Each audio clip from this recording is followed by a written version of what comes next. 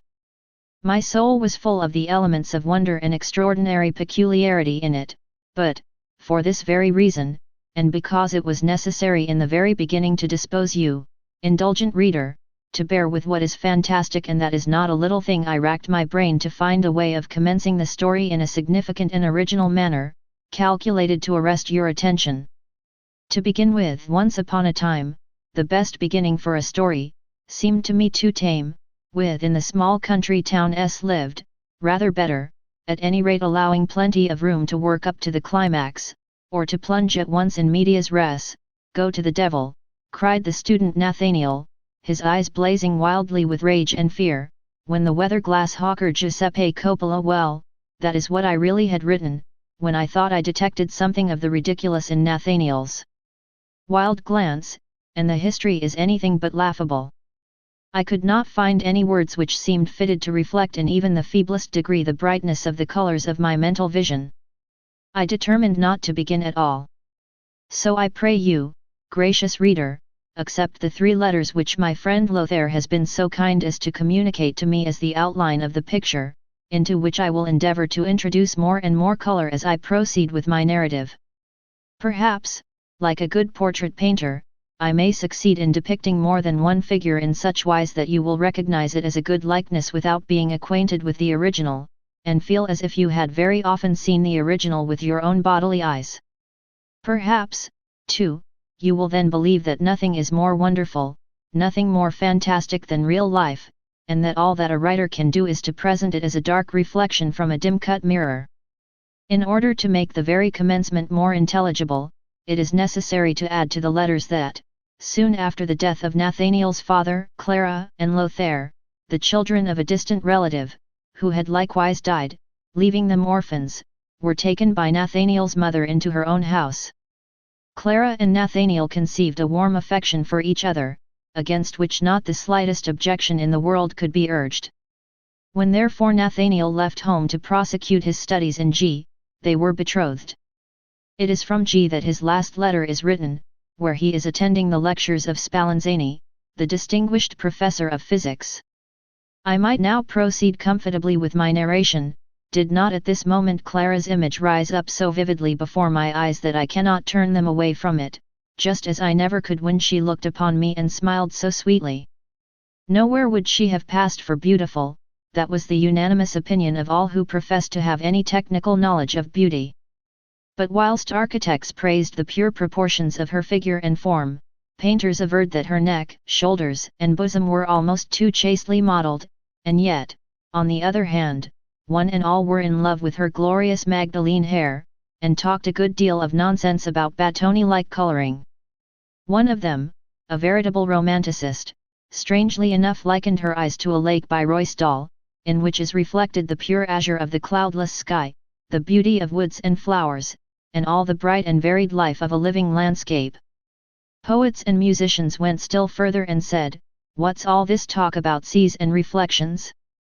How can we look upon the girl without feeling that wonderful heavenly songs and melodies beam upon us from her eyes, penetrating deep down into our hearts, till all becomes awake and throbbing with emotion? And if we cannot sing anything at all passable then, why, we are not worth much, and this we can also plainly read in the rare smile which flits around her lips when we have the hardihood to squeak out something in her presence which we pretend to call singing, in spite of the fact that it is nothing more than a few single notes confusedly linked together." And it really was so. Clara had the powerful fancy of a bright, innocent, unaffected child, a woman's deep and sympathetic heart, and an understanding clear, sharp, and discriminating. Dreamers and visionaries had but a bad time of it with her, for without saying very much she was not by nature of a talkative disposition. She plainly asked, by her calm steady look, and rare ironical smile, "How can you imagine, my dear friends, that I can take these fleeting shadowy images for true living and breathing forms?" For this reason, many found fault with her as being cold, prosaic, and devoid of feeling. Others, however, who had reached a clearer and deeper conception of life, were extremely fond of the intelligent, childlike, large-hearted girl, but none had such an affection for her as Nathanael, who was a zealous and cheerful cultivator of the fields of science and art. Clara clung to her lover with all her heart. The first clouds she encountered in life were when he had to separate from her.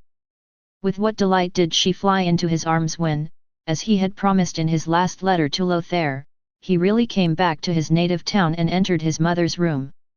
And as Nathanael had foreseen, the moment he saw Clara again he no longer thought about either the advocate Coppelius or her sensible letter. His ill humour had quite disappeared.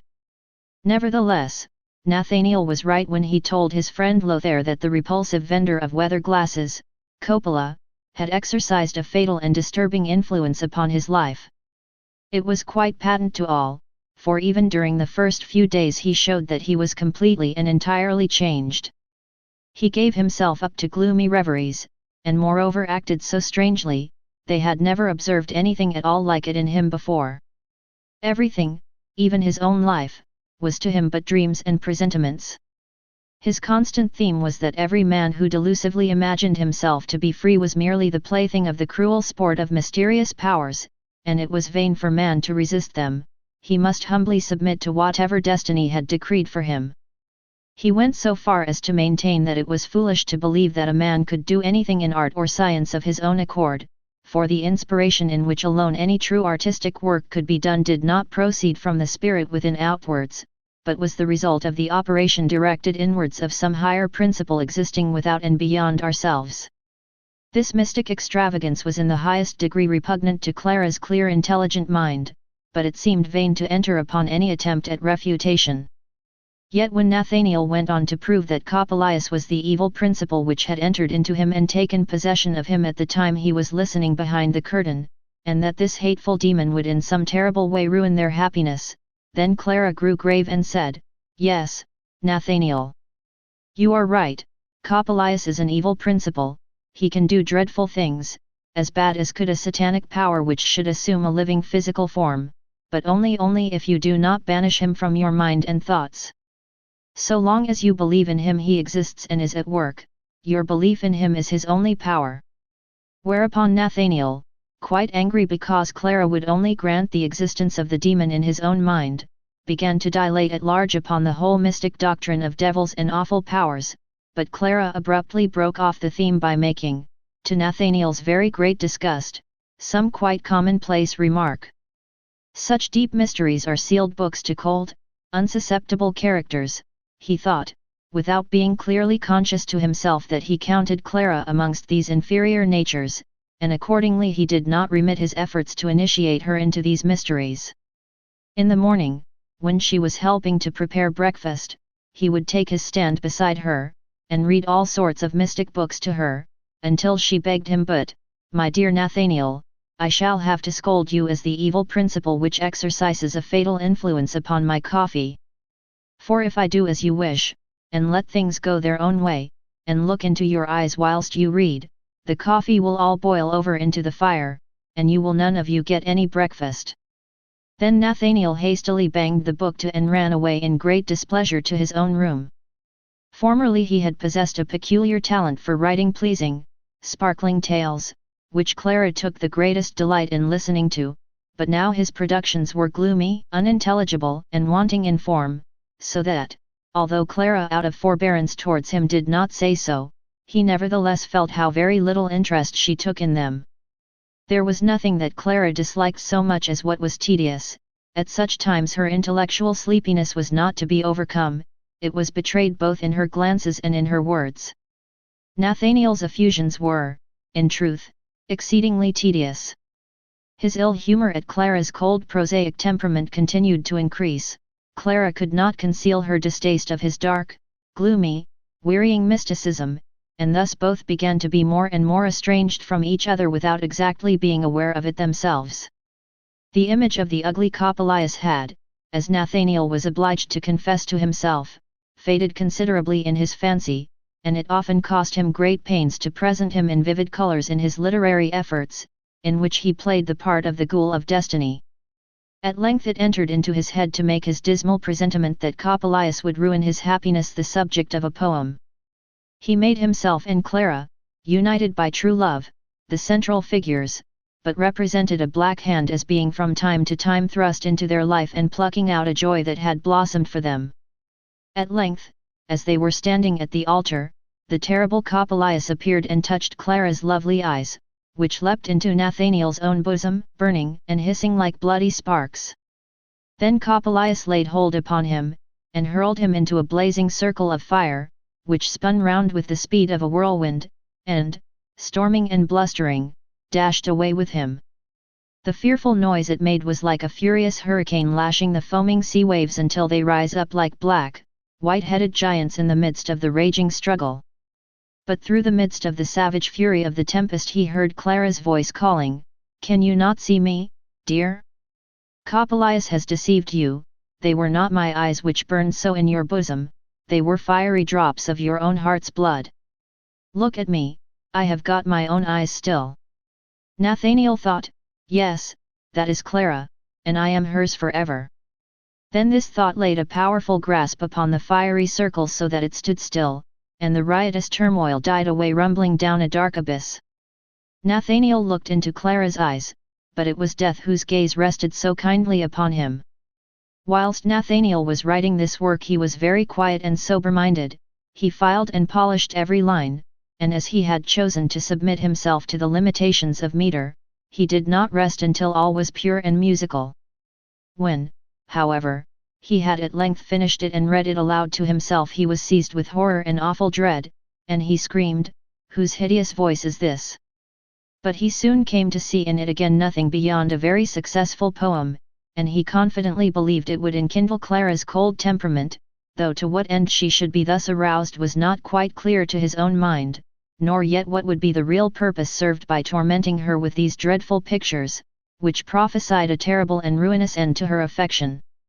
Nathanael and Clara sat in his mother's little garden. Clara was bright and cheerful, since for 3 entire days her lover, who had been busy writing his poem, had not teased her with his dreams or forebodings.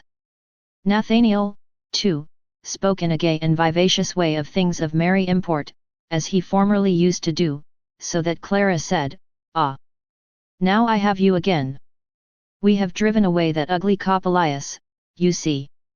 Then it suddenly occurred to him that he had got the poem in his pocket which he wished to read to her. He at once took out the manuscript and began to read. Clara, anticipating something tedious as usual, prepared to submit to the infliction, and calmly resumed her knitting. But as the sombre clouds rose up darker and darker she let her knitting fall on her lap and sat with her eyes fixed in a set stare upon Nathanael's face. He was quite carried away by his own work, the fire of enthusiasm coloured his cheeks a deep red, and tears started from his eyes. At length he concluded, groaning and showing great lassitude, grasping Clara's hand, he sighed as if he were being utterly melted in inconsolable grief. "Oh! Clara! Clara!" She drew him softly to her heart and said in a low but very grave and impressive tone, "Nathanael, my darling Nathanael, throw that foolish, senseless, stupid thing into the fire." Then Nathanael leapt indignantly to his feet, crying, as he pushed Clara from him, "You damned lifeless automaton!" and rushed away. Clara was cut to the heart, and wept bitterly. "Oh! He has never loved me, for he does not understand me," she sobbed. Lothair entered the arbour. Clara was obliged to tell him all that had taken place. He was passionately fond of his sister, and every word of her complaint fell like a spark upon his heart, so that the displeasure which he had long entertained against his dreamy friend Nathanael was kindled into furious anger. He hastened to find Nathanael, and upbraided him in harsh words for his irrational behaviour towards his beloved sister. The fiery Nathanael answered him in the same style. A fantastic, crack-brained fool, was retaliated with, a miserable, common, everyday sort of fellow. A meeting was the inevitable consequence. They agreed to meet on the following morning behind the garden wall, and fight, according to the custom of the students of the place, with sharp rapiers. They went about silent and gloomy. Clara had both heard and seen the violent quarrel, and also observed the fencing master bring the rapiers in the dusk of the evening. She had a presentiment of what was to happen. They both appeared at the appointed place wrapped up in the same gloomy silence, and threw off their coats. Their eyes flaming with the bloodthirsty light of pugnacity, they were about to begin their contest when Clara burst through the garden door. Sobbing, she screamed, "You savage, terrible men! Cut me down before you attack each other, for how can I live when my lover has slain my brother, or my brother slain my lover?" Lothair let his weapon fall and gazed silently upon the ground, whilst Nathanael's heart was rent with sorrow, and all the affection which he had felt for his lovely Clara in the happiest days of her golden youth was awakened within him. His murderous weapon, too, fell from his hand. He threw himself at Clara's feet. "Oh! Can you ever forgive me, my only, my dearly loved Clara? Can you, my dear brother Lothair, also forgive me?" Lothair was touched by his friend's great distress, the three young people embraced each other amidst endless tears, and swore never again to break their bond of love and fidelity. Nathanael felt as if a heavy burden that had been weighing him down to the earth was now rolled from off him, nay, as if by offering resistance to the dark power which had possessed him, he had rescued his own self from the ruin which had threatened him. 3 happy days he now spent amidst the loved ones, and then returned to G, where he had still a year to stay before settling down in his native town for life. Everything having reference to Coppelius had been concealed from the mother, for they knew she could not think of him without horror, since she as well as Nathanael believed him to be guilty of causing her husband's death. When Nathanael came to the house where he lived, he was greatly astonished to find it burnt down to the ground, so that nothing but the bare outer walls were left standing amidst a heap of ruins.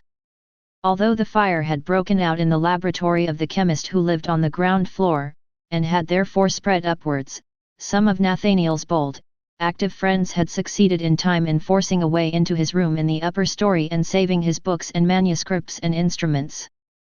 They had carried them all uninjured into another house, where they engaged a room for him. This he now at once took possession of. That he lived opposite Professor Spallanzani did not strike him particularly, nor did it occur to him as anything more singular that he could, as he observed, by looking out of his window, see straight into the room where Olympia often sat alone. Her figure he could plainly distinguish, although her features were uncertain and confused. It did at length occur to him, however, that she remained for hours together in the same position in which he had first discovered her through the glass door, sitting at a little table without any occupation whatever, and it was evident that she was constantly gazing across in his direction. He could not but confess to himself that he had never seen a finer figure. However, with Clara mistress of his heart, he remained perfectly unaffected by Olympia's stiffness and apathy, and it was only occasionally that he sent a fugitive glance over his compendium across to her, that was all. He was writing to Clara, a light tap came at the door. At his summons to come in, Coppola's repulsive face appeared peeping in. Nathanael felt his heart beat with trepidation, but, recollecting what Spallanzani had told him about his fellow countryman Coppola, and what he had himself so faithfully promised his beloved in respect to the Sandman Coppelius, he was ashamed at himself for this childish fear of spectres. Accordingly, he controlled himself with an effort, and said, as quietly and as calmly as he possibly could, "I don't want to buy any weather glasses, my good friend, you had better go elsewhere." Then Coppola came right into the room, and said in a hoarse voice, screwing up his wide mouth into a hideous smile, whilst his little eyes flashed keenly from beneath his long grey eyelashes, "What? Nay weather glass? Nay weather glass? Ve got foine, oh yes, as well foine, oh yes." Affrighted, Nathanael cried, "You stupid man, how can you have eyes? Eyes. But Coppola, laying aside his weather glasses, thrust his hands into his big coat pockets and brought out several spy-glasses and spectacles, and put them on the table. There. Spectacles. Spectacles to put en nose. Them's my oh yes foine oh yes." And he continued to produce more and more spectacles from his pockets until the table began to gleam and flash all over. Thousands of eyes were looking and blinking convulsively, and staring up at Nathanael. He could not avert his gaze from the table. Coppola went on heaping up his spectacles, whilst wilder and ever wilder burning flashes crossed through and through each other and darted their blood-red rays into Nathanael's breast. Quite overcome, and frantic with terror, he shouted, "Stop! Stop! You terrible man!" and he seized Coppola by the arm, which he had again thrust into his pocket in order to bring out still more spectacles, although the whole table was covered all over with them. With a harsh disagreeable laugh Coppola gently freed himself, and with the words "So went none. Well, here foine glass," he swept all his spectacles together, and put them back into his coat pockets, whilst from a breast pocket he produced a great number of larger and smaller perspectives. As soon as the spectacles were gone Nathanael recovered his equanimity again, and, bending his thoughts upon Clara, he clearly discerned that the gruesome incubus had proceeded only from himself, as also that Coppola was a right honest mechanician and optician, and far from being Coppelius's dreaded double and ghost. And then, besides, none of the glasses which Coppola now placed on the table had anything at all singular about them, at least nothing so weird as the spectacles, so, in order to square accounts with himself, Nathanael now really determined to buy something of the man. He took up a small, very beautifully cut pocket perspective, and by way of proving it looked through the window. Never before in his life had he had a glass in his hands that brought out things so clearly and sharply and distinctly. Involuntarily he directed the glass upon Spallanzani's room. Olympia sat at the little table as usual, her arms laid upon it and her hands folded. Now he saw for the first time the regular and exquisite beauty of her features. The eyes, however, seemed to him to have a singular look of fixity and lifelessness. But as he continued to look closer and more carefully through the glass, he fancied a light like humid moonbeams came into them. It seemed as if their power of vision was now being enkindled, their glances shone with ever-increasing vivacity. Nathanael remained standing at the window as if glued to the spot by a wizard's spell, his gaze riveted unchangeably upon the divinely beautiful Olympia. A coughing and shuffling of the feet awakened him out of his enchaining dream, as it were. Coppola stood behind him, T.R.E. Zecchini, 3 ducats. Nathanael had completely forgotten the optician, he hastily paid the sum demanded. "Ain't he? Foine glass?" "Foine glass?" asked Coppola in his harsh unpleasant voice, smiling sardonically. "Yes, yes, yes," rejoined Nathanael impatiently, "adieu, my good friend." But Coppola did not leave the room without casting many peculiar side glances upon Nathanael, and the young student heard him laughing loudly on the stairs. "Ah well," thought he, "he's laughing at me because I've paid him too much for this little perspective, because I've given him too much money, that's it." As he softly murmured these words he fancied he detected a gasping sigh as of a dying man stealing awfully through the room, his heart stopped beating with fear. But to be sure he had heaved a deep sigh himself, it was quite plain. "Clara is quite right," said he to himself, "in holding me to be an incurable ghost-seer, and yet it's very ridiculous, more than ridiculous, that the stupid thought of having paid Coppola too much for his glass should cause me this strange anxiety. I can't see any reason for it." Now he sat down to finish his letter to Clara, but a glance through the window showed him Olympia still in her former posture. Urged by an irresistible impulse he jumped up and seized Coppola's perspective, nor could he tear himself away from the fascinating Olympia until his friend and brother Siegmund called for him to go to Professor Spallanzani's lecture. The curtains before the door of the all-important room were closely drawn, so that he could not see Olympia. Nor could he even see her from his own room during the 2 following days, notwithstanding that he scarcely ever left his window, and maintained a scarce interrupted watch through Coppola's perspective upon her room. On the 3rd day curtains even were drawn across the window. Plunged into the depths of despair, goaded by longing and ardent desire, he hurried outside the walls of the town. Olympia's image hovered about his path in the air and stepped forth out of the bushes, and peeped up at him with large and lustrous eyes from the bright surface of the brook. Clara's image was completely faded from his mind, he had no thoughts except for Olympia. He uttered his love plaints aloud and in a lachrymose tone, "Oh, my glorious, noble star of love, have you only risen to vanish again, and leave me in the darkness and hopelessness of night?" Returning home, he became aware that there was a good deal of noisy bustle going on in Spallanzani's house. All the doors stood wide open, men were taking in all kinds of gear and furniture, the windows of the 1st floor were all lifted off their hinges, busy maidservants with immense hair brooms were driving backwards and forwards dusting and sweeping, whilst within could be heard the knocking and hammering of carpenters and upholsterers. Utterly astonished, Nathanael stood still in the street, then Siegmund joined him, laughing, and said, "Well, what do you say to our old Spallanzani?" Nathanael assured him that he could not say anything, since he knew not what it all meant. To his great astonishment, he could hear, however, that they were turning the quiet gloomy house almost inside out with their dusting and cleaning and making of alterations.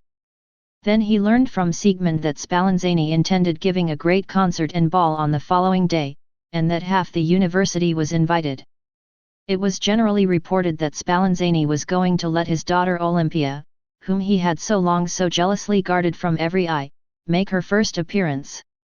Nathanael received an invitation. At the appointed hour, when the carriages were rolling up and the lights were gleaming brightly in the decorated halls, he went across to the professor's, his heart beating high with expectation. The company was both numerous and brilliant. Olympia was richly and tastefully dressed. One could not but admire her figure and the regular beauty of her features. The striking inward curve of her back, as well as the wasp-like smallness of her waist, appeared to be the result of too tight lacing. There was something stiff and measured in her gait and bearing that made an unfavorable impression upon many. It was ascribed to the constraint imposed upon her by the company. The concert began. Olympia played on the piano with great skill, and sang as skillfully an aria di bravura, in a voice which was, if anything, almost too sharp, but clear as glass bells. Nathanael was transported with delight. He stood in the background farthest from her, and owing to the blinding lights could not quite distinguish her features. So, without being observed, he took Coppola's glass out of his pocket, and directed it upon the beautiful Olympia. Oh! Then he perceived how her yearning eyes sought him, how every note only reached its full purity in the loving glance which penetrated to and inflamed his heart. Her artificial roulades seemed to him to be the exultant cry towards heaven of the soul refined by love, and when at last, after the cadenza, the long trill rang shrilly and loudly through the hall, he felt as if he were suddenly grasped by burning arms and could no longer control himself. He could not help shouting aloud in his mingled pain and delight, "Olympia!" All eyes were turned upon him. Many people laughed. The face of the cathedral organist wore a still more gloomy look than it had done before, but all he said was, "Very well." The concert came to an end, and the ball began. Oh! To dance with her that was now the aim of all Nathanael's wishes, of all his desires. But how should he have courage to request her, the queen of the ball, to grant him the honor of a dance? And yet he couldn't tell how it came about. Just as the dance began, he found himself standing close beside her, nobody having as yet asked her to be his partner, so, with some difficulty stammering out a few words, he grasped her hand. It was cold as ice, he shook with an awful, frosty shiver. But, fixing his eyes upon her face, he saw that her glance was beaming upon him with love and longing, and at the same moment he thought that the pulse began to beat in her cold hand, and the warm life blood to course through her veins. And passion burned more intensely in his own heart also. He threw his arm round her beautiful waist and whirled her round the hall. He had always thought that he kept good and accurate time in dancing, but from the perfectly rhythmical evenness with which Olympia danced, and which frequently put him quite out, he perceived how very faulty his own time really was. Notwithstanding, he would not dance with any other lady, and everybody else who approached Olympia to call upon her for a dance, he would have liked to kill on the spot. This, however, only happened twice. To his astonishment Olympia remained after this without a partner, and he failed not on each occasion to take her out again. If Nathanael had been able to see anything else except the beautiful Olympia, there would inevitably have been a good deal of unpleasant quarreling and strife, for it was evident that Olympia was the object of the smothered laughter only with difficulty suppressed, which was heard in various corners amongst the young people, and they followed her with very curious looks, but nobody knew for what reason. Nathanael, excited by dancing and the plentiful supply of wine he had consumed, had laid aside the shyness which at other times characterized him. He sat beside Olympia, her hand in his own, and declared his love enthusiastically and passionately in words which neither of them understood, neither he nor Olympia. And yet she perhaps did, for she sat with her eyes fixed unchangeably upon his, sighing repeatedly, "ACH! ACH! ACH!" Upon this Nathanael would answer, "Oh, you glorious heavenly lady! You ray from the promised paradise of love! Oh! What a profound soul you have! My whole being is mirrored in it, and a good deal more in the same strain." But Olympia only continued to sigh "ACH! ACH!" again and again. Professor Spallanzani passed by the two happy lovers once or twice, and smiled with a look of peculiar satisfaction. All at once it seemed to Nathanael, albeit he was far away in a different world, as if it were growing perceptibly darker down below at Professor Spallanzani's. He looked about him, and to his very great alarm became aware that there were only 2 lights left burning in the hall, and they were on the point of going out. The music and dancing had long ago ceased. "We must part," he cried, wildly and despairingly. He kissed Olympia's hand, he bent down to her mouth, but ice-cold lips met his burning ones. As he touched her cold hand, he felt his heart thrilled with awe. The legend of the dead bride shot suddenly through his mind. But Olympia had drawn him closer to her, and the kiss appeared to warm her lips into vitality. Professor Spallanzani strode slowly through the empty apartment, his footsteps giving a hollow echo, and his figure had, as the flickering shadows played about him, a ghostly, awful appearance. "Do you love me? Do you love me, Olympia?" "Only one little word, do you love me," whispered Nathanael, but she only sighed, "Ach. Ach," as she rose to her feet. "Yes, you are my lovely, glorious star of love," said Nathanael, "and will shine forever, purifying and ennobling my heart. Ach. Ach," replied Olympia, as she moved along. Nathanael followed her. They stood before the professor. "You have had an extraordinarily animated conversation with my daughter," said he, smiling. Well, my dear Mr. Nathanael, if you find pleasure in talking to the stupid girl, I am sure I shall be glad for you to come and do so." Nathanael took his leave, his heart singing and leaping in a perfect delirium of happiness.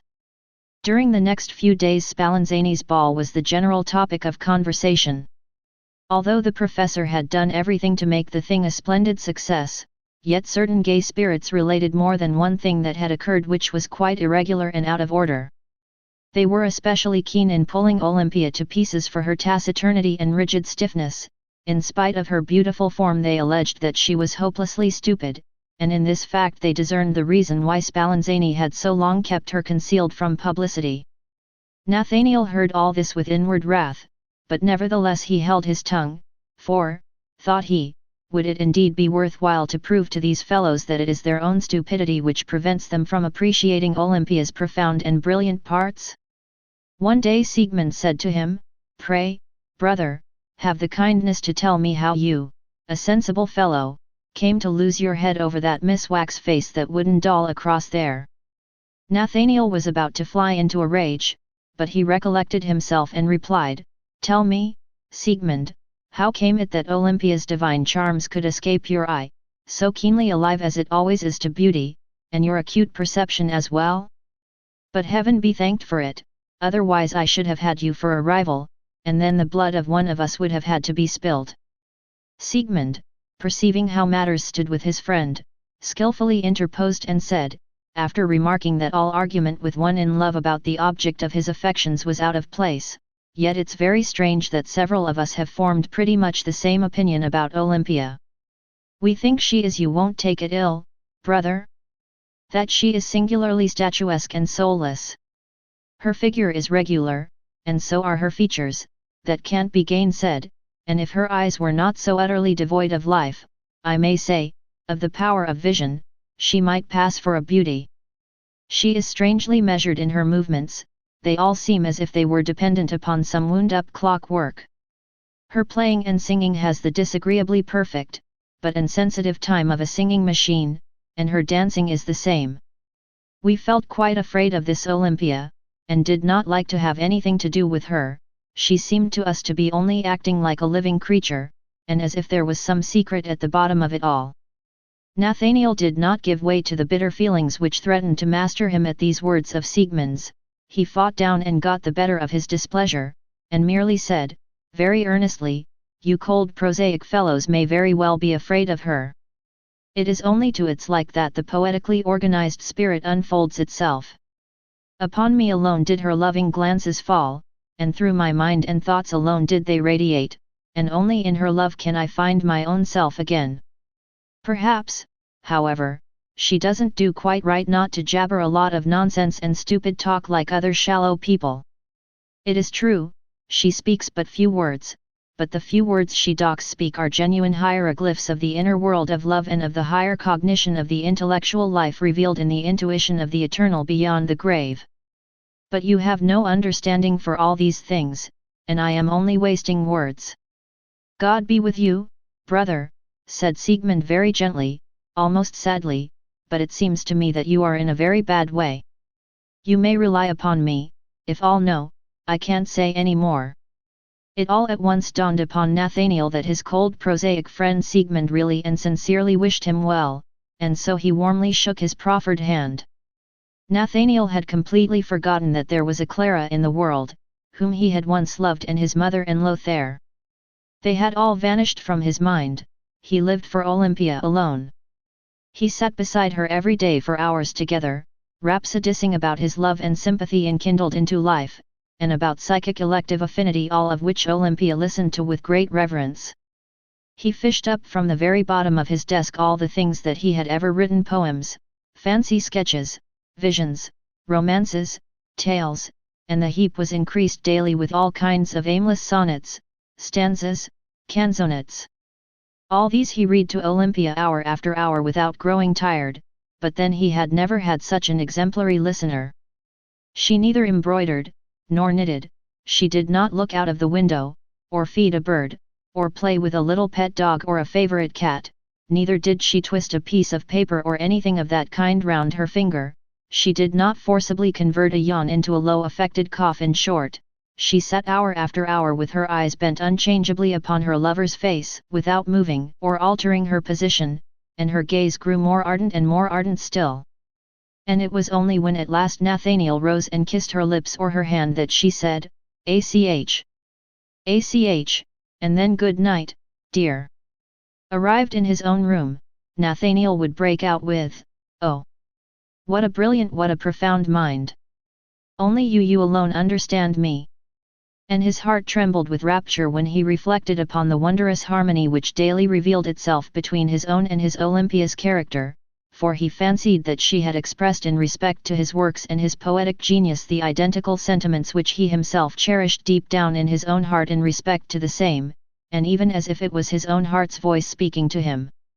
And it must indeed have been so, for Olympia never uttered any other words than those already mentioned. And when Nathanael himself in his clear and sober moments, as, for instance, directly after waking in a morning, thought about her utter passivity and taciturnity, he only said, "What are words but words?" The glance of her heavenly eyes says more than any tongue of earth.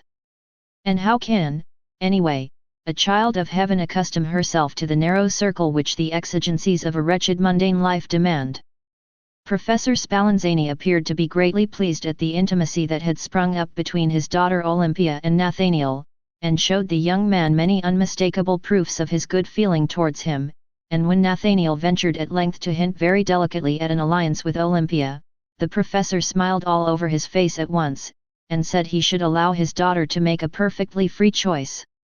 Encouraged by these words, and with the fire of desire burning in his heart, Nathanael resolved the very next day to implore Olympia to tell him frankly, in plain words, what he had long read in her sweet loving glances, that she would be his forever.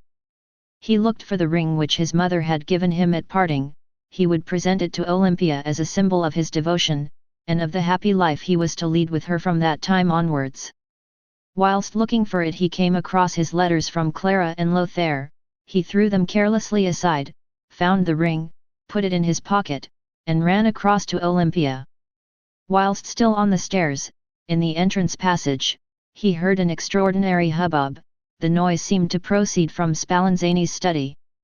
There was a stamping, a rattling, pushing, knocking against the door, with curses and oaths intermingled. Leave hold, you monster, you rascal, staked your life and honor upon it. Ha! Ha! Ha! Ha! That was not our wager. I made the eyes, the clockwork. Go to the devil with your clockwork, you damned dog of a watchmaker. Be off, Satan. Stop, you paltry turner, you infernal beast. Stop, begone, let me go. The voices which were thus making all this racket and rumpus were those of Spallanzani and the fearsome Coppelius. Nathanael rushed in, impelled by some nameless dread. The professor was grasping a female figure by the shoulders, the Italian Coppola held her by the feet, and they were pulling and dragging each other backwards and forwards, fighting furiously to get possession of her. Nathanael recoiled with horror on recognizing that the figure was Olympia. Boiling with rage, he was about to tear his beloved from the grasp of the madman, when Coppola by an extraordinary exertion of strength twisted the figure out of the professor's hands and gave him such a terrible blow with her, that he reeled backwards and fell over the table all amongst the phials and retorts, the bottles and glass cylinders, which covered it. All these things were smashed into 1,000 pieces. But Coppola threw the figure across his shoulder, and, laughing shrilly and horribly, ran hastily down the stairs, the figure's ugly feet hanging down and banging and rattling like wood against the steps. Nathanael was stupefied. He had seen only too distinctly that in Olympia's pallid waxed face there were no eyes, merely black holes in their stead. She was an inanimate puppet. Spallanzani was rolling on the floor, the pieces of glass had cut his head and breast and arm, the blood was escaping from him in streams. But he gathered his strength together by an effort. After him, after him! What do you stand staring there for? Coppelius, Coppelius, he's stolen my best automaton at which I've worked for 20 years, staked my life upon it, the clockwork speech movement mine, your eyes stolen, your eyes, damn him, curse him, after him, fetch me back Olympia, there are the eyes. And now Nathanael saw a pair of bloody eyes lying on the floor staring at him. Spallanzani seized them with his uninjured hand and threw them at him, so that they hit his breast. Then madness dug her burning talons into him and swept down into his heart, rending his mind and thoughts to shreds. Aha! Aha! Aha! Fire wheel, fire wheel! Spin round, fire wheel! Merrily, merrily! Aha! Wooden doll! Spin round, pretty wooden doll! And he threw himself upon the professor, clutching him fast by the throat. He would certainly have strangled him had not several people, attracted by the noise, rushed in and torn away the madman, and so they saved the professor, whose wounds were immediately dressed. Siegmund, with all his strength, was not able to subdue the frantic lunatic, who continued to scream in a dreadful way, spin round, wooden doll, and to strike out right and left with his doubled fists. At length the united strength of several succeeded in overpowering him by throwing him on the floor and binding him. His cries passed into a brutish bellow that was awful to hear, and thus raging with the harrowing violence of madness, he was taken away to the madhouse. Before continuing my narration of what happened further to the unfortunate Nathanael, I will tell you, indulgent reader, in case you take any interest in that skillful mechanician and fabricator of automata, Spallanzani, that he recovered completely from his wounds. He had, however, to leave the university, for Nathanael's fate had created a great sensation, and the opinion was pretty generally expressed that it was an imposture altogether unpardonable to have smuggled a wooden puppet instead of a living person into intelligent tea circles, for Olympia had been present at several with success. Lawyers called it a cunning piece of knavery, and all the harder to punish since it was directed against the public, and it had been so craftily contrived that it had escaped unobserved by all except a few preternaturally acute students, although everybody was very wise now and remembered to have thought of several facts which occurred to them as suspicious. But these latter could not succeed in making out any sort of a consistent tale. For was it, for instance, a thing likely to occur to anyone as suspicious that, according to the declaration of an elegant beau of these tea parties, Olympia had, contrary to all good manners, sneezed oftener than she had yawned? The former must have been, in the opinion of this elegant gentleman, the winding up of the concealed clockwork.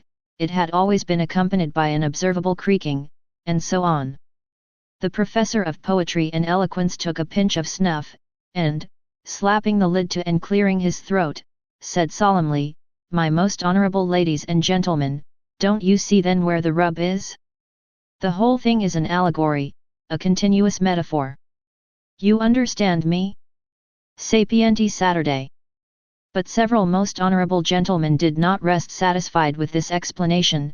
The history of this automaton had sunk deeply into their souls, and an absurd mistrust of human figures began to prevail.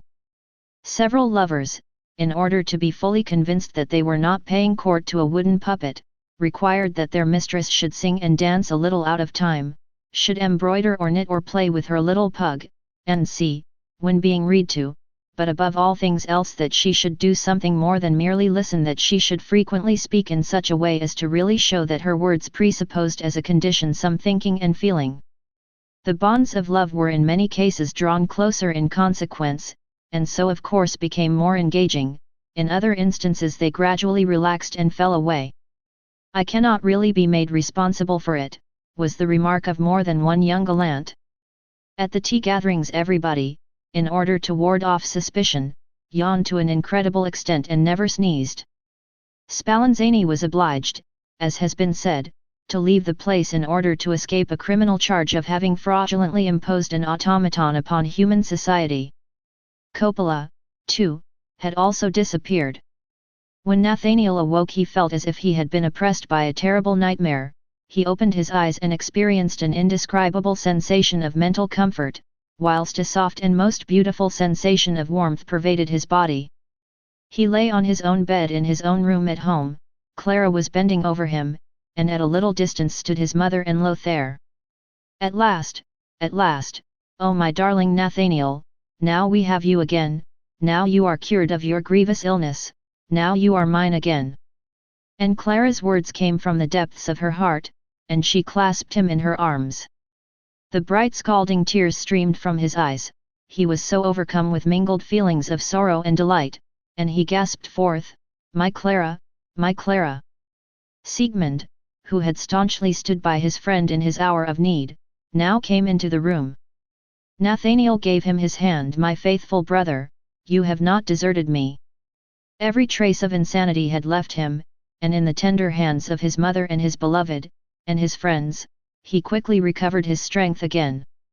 Good fortune had in the meantime visited the house. A niggardly old uncle, from whom they had never expected to get anything, had died, and left Nathanael's mother not only a considerable fortune, but also a small estate, pleasantly situated not far from the town. There they resolved to go and live, Nathanael and his mother, and Clara, to whom he was now to be married, and Lothair. Nathanael was become gentler and more childlike than he had ever been before, and now began really to understand Clara's supremely pure and noble character. None of them ever reminded him, even in the remotest degree, of the past. But when Siegmund took leave of him, he said, "By heaven, brother!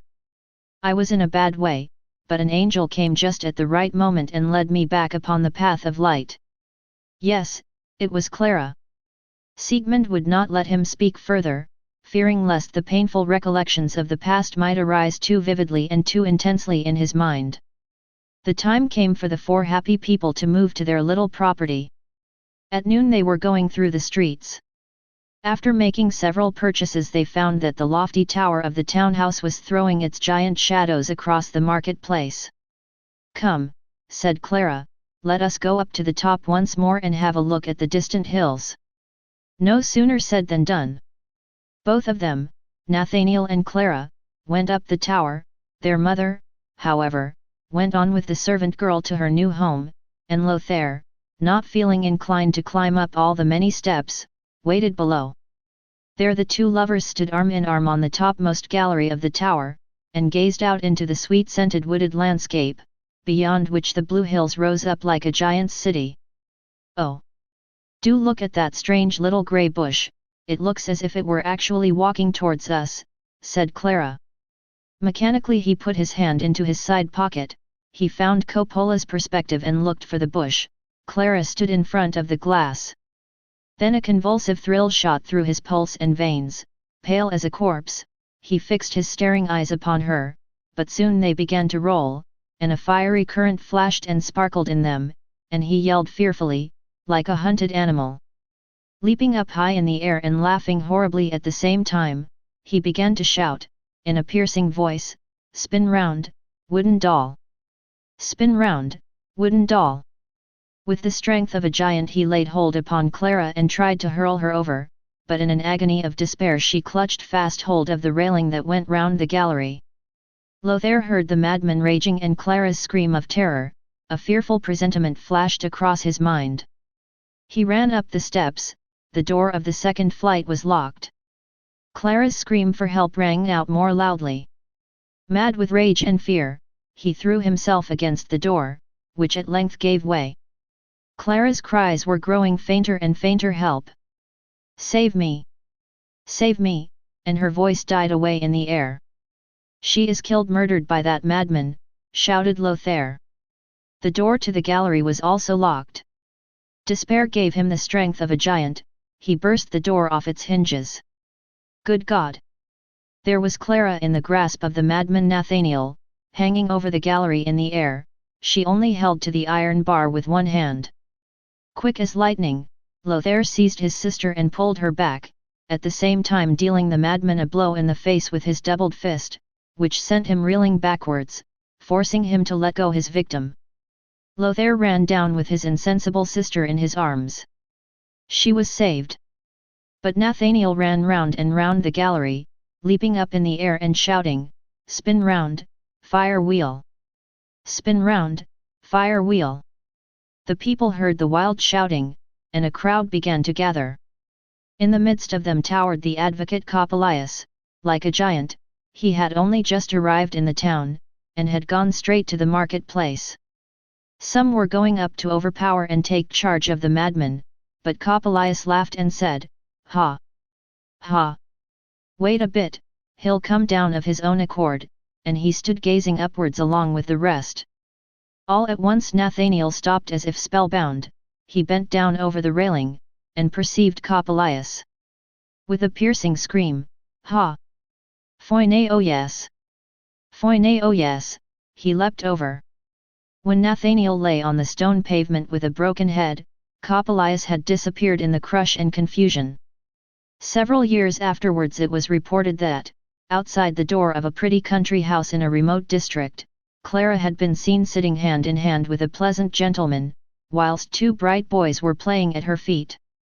From this it may be concluded that she eventually found that quiet domestic happiness which her cheerful, blithesome character required, and which Nathanael, with his tempest-tossed soul, could never have been able to give her. The end. The Sandman is a classic Gothic short story written by E.T.A. Hoffmann in 1816.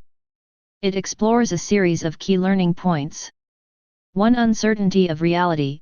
Hoffmann's narrative masterfully blurs the lines between reality and imagination, leaving readers questioning the boundaries of what is real and what is a product of the protagonist's mind. 2. Influence of childhood trauma. The story delves into the lasting impact of childhood trauma on adult life. Nathanael's early encounter with Coppelius has a profound effect on his psychological well-being and choices. 3. Power of fear and obsession. The theme of fear and obsession is central to the narrative. Nathanael's fear of Coppelius and his obsession with the idea that Coppelius is a supernatural, malevolent being drive the story forward. 4. Role of the uncanny. The Sandman is a prime example of the uncanny, where the familiar becomes eerie and unsettling. It encourages readers to explore their own experiences of the uncanny in everyday life. 5. Gender and objectification. The character of Olympia, an automaton, represents themes of objectification and idealization of women, critiquing the unrealistic and dehumanizing expectations placed on women by society. 6. Madness of artistic genius. The character of Spallanzani, an inventor, an artist, exemplifies the trope of the mad genius. The story raises questions about the pursuit of artistic and scientific endeavors at the expense of ethical boundaries. 7. Loss of rationality. Nathanael's descent into madness highlights the fragility of human reason and the potential for irrationality to take hold when confronted with intense fear and obsession. 8. Duality of human nature. The Sandman explores the duality of human nature, with characters who exhibit both rational and irrational behaviors. It raises questions about the inherent contradictions within individuals. 9. Power of repression. The story suggests that repressed emotions and traumatic experiences can resurface and disrupt one's life. It highlights the potential consequences of not addressing and processing emotional pain. 10. Ambiguity of endings. Hoffmann's narrative leaves the ending open to interpretation, inviting readers to consider whether the events are supernatural or psychological and encouraging discussions about the boundary between reality and delusion. The Sandman continues to be a source of discussion and interpretation due to its ambiguous and unsettling narrative, making it a significant work in the Gothic literary tradition. Thank you for listening.